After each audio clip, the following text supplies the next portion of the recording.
இந்த காட்டரங்கம் பக்கத்திலே வாடுகின்ற என் தேவஜனமே, ஆண்டவராக இயேசு கிறிஸ்து நாமத்தினாலே உங்களுக்கு வாழ்த்துதலை சொல்லி இயேசு என் வாழ்க்கையில செய்த நன்மைகளை குறித்து ஒரு 5 நிமிஷம் சாட்சியாக இங்கே சொல்ல வந்திருக்கின்றோம். பிரியமானவர்களே, வேதம் சொல்லுகிறது, வருத்தப்பட்டு பார சுமக்கிறவர்களே, நீங்கள் எல்லோரும் இடத்தில் வாருங்கள், நான் உங்களுக்கு இளைப்பாறுதல் தருவேன் என்று. பிரியமானவர்களே, இந்த இளைப்பாறுதல் ஒரு மனுஷனுக்கு தேவை.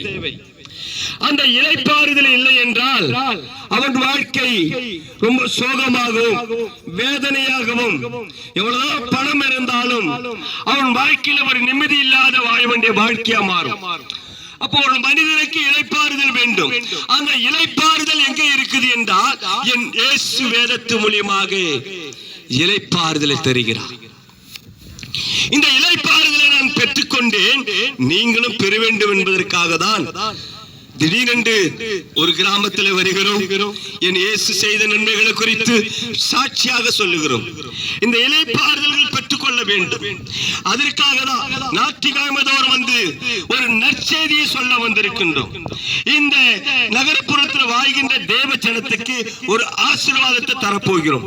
ஒரு நல்ல விசேஷத்துக்காக நாங்கள் ஜெபம் பண்ண வந்திருக்கின்றோம். நீங்கள் ஆசீர்வாதம் இருப்பதற்காக நாங்கள் ஜெபம் பண்ண வந்திருக்கின்றோம்.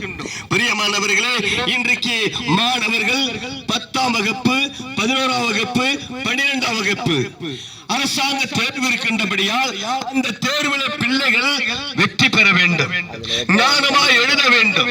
அந்த பிள்ளைகள் படித்து கல்லூரிக்கு போக வேண்டும். அந்த கல்லூரி முடித்து நல்ல வேலையில அமர வேண்டும். பெற்றெடுத்த தாய் தகப்பனுக்கு ஒரு நல்ல பிள்ளையாக இருக்க வேண்டும். இப்படிப்பட்ட நல்ல காரியத்துக்காக நாங்கள் ஜெபிக்க வந்திருக்கின்றோம். அது மாத்திரமல்ல, நீங்க செய்கின்ற வேலைகள் ஆசீர்வாதமாக இருக்க வேண்டும்.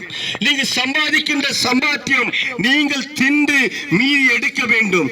இப்படிப்பட்ட நீங்கள் ஆசீர்வாதமாக இருப்பதற்காக தான் என் இயேசுவுடைய நன்மையை பெற்ற நாங்கள் அநேக ஜனங்கள் இந்த ஆசீர்வாதத்தையும் இந்த இளைப்பாறுதலையும் இந்த பாரத்திலிருந்து விடுவிக்கும்படியாக என் இயேசு கிறிஸ்து சொல்ல வந்திருக்கின்றேன். பிரியமானவர்களே, நான் பேசிக் கொண்டிருக்கிறவன் வருத்தத்தோடும் பாரத்தோடும் கஷ்டத்தோடும் துன்பத்தோடும் வேதனையோடும் இரவு நேரத்தில் உறக்கம் இல்லாமல் இருந்த நாட்கள் உண்டு. அப்போ எனக்கு என் வருத்தத்தையும் என் வேதனையும் நான் தூங்காம இருந்ததுக்கு யாரும் ஆறுதல் சொல்ல வரவில்லை. என் தாயின் வயிற்றிலே கருவிலே உருவாகும் என்று பெயர் சொல்லி அழைத்த ஒரே தெய்வம் யார் என்றால் என் இயேசு. நான் இயேசுவை ஏற்றுக்கொள்வதற்கு 19 வருடம் ஆகிவிட்டது. இந்த 19 வருடத்திலே நான் செய்யாத பாவங்கள் கிடையாது. துர்மார்க்கமா ஜீவித்தேன். வியாதி ஒரு பக்கம் இருந்தாலும் துர்மார்க்கனாக, சண்டைக்காரனாக, கோபக்காரனாக நான் வாழ்ந்தது உண்டு. மரணம் என்னை நெருங்கும் போதுதான் என் தாயின் வயிற்றிலே கருவிலே உருவாகும் என்ன பேர் சொல்லி அழைத்த என் இயேசுடைய ஞாபகம் எனக்கு வந்துவிட்டது. பிரியமானவர்களே, நெருங்கிவிட்டது. அப்பொழுதுதான் இரவு நேரத்திலே இயேசுவை பற்றி அநேக ஜனங்கள் வந்து, இயேசு நல்லவர், இயேசு விடுவிக்க போகிறார், இயேசு ஆசீர்வாதம் தரப்போகிறார், இயேசு இளைப்பாறுதல் தரப்போ சொன்னார்களே, இதா அந்த இளைப்பாறுதல், இதா அந்த சுகம் என்று நான் ஏங்கினேன். என் இயேசு என்னுடைய காதோரத்திலே வந்து பேசினார். உன்னை உருவாக்கினவன் நான். நீ மரண பயத்தோடு இருக்கிற, அந்த பயத்தில் உன்னை விடுவிக்க போகிறேன், உன்னை நடத்த போகிறேன், உன்னை ஆசீர்வாதம் வைத்திருக்க போகிறேன், நீ பயப்படாது என்ற சத்தம் எனக்கு கேட்கப்பட்டது. அந்த சத்தம் கேட்ட உடனே என் இயேசு எங்க இருக்கிற தேடி போனேன். பாடல் வகையாக நாங்கள் சொன்னோம், பூமி எங்கும் தேடி பார்த்தேன், பாவனால் என் கண்ணுக்கு தெரிந்தது. பூமி எங்கும் தேடி பார்த்தேன், மலைகளும் கோயில்களும் தான் தெரிந்தது. பூமி எங்கும் தேடி பார்த்தேன், மருத்துவ ஹாஸ்பிட்டல் தான் தெரிந்தது.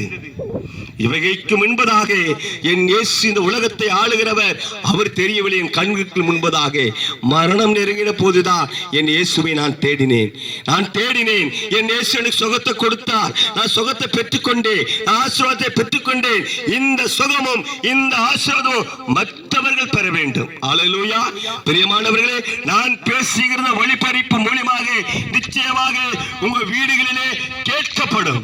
அந்த சத்தம் உங்களுக்கு ஆசீர்வாதமாக மாறும். இயேசுவை ஏற்றுக்கொள்ளுங்கள். கர்த்தர் உங்களை ஆசீர்வதிப்பாராக. ஆமென்.